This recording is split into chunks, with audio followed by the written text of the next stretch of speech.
இந்த 5 விஷயங்கள்ல ஒண்ணாவது உங்ககிட்ட யாராவது பண்ணியிருக்காங்களா? அது மேனிப்புலேஷனா கூட இருக்கலாங்க. ஃபர்ஸ்ட்டு ஒன்று கில்ட் ட்ரிப்பு.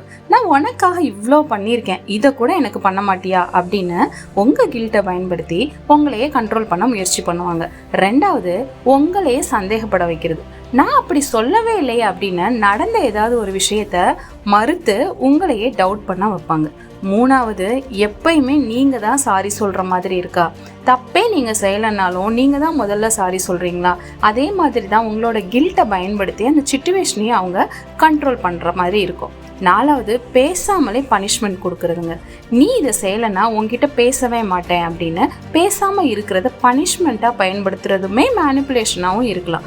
5வது முதல்ல அன்பாக இருக்கும், பிறகு அது ஒரு அழுத்தமாக மாறுறது.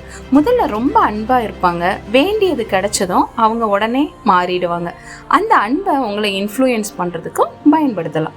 இதில் நீங்கள் என்ன மேனிப்புலேஷனை சந்திச்சிருக்கீங்கன்றதை எனக்கு கமெண்ட்டில் சொல்லுங்கள். இது மாதிரி சைக்காலஜி ஃபேக்ட்ஸ் தெரிஞ்சுக்க ஆஸ்க் விஜயை சப்ஸ்கிரைப் பண்ண மறக்காதீங்க. தேங்க்யூ.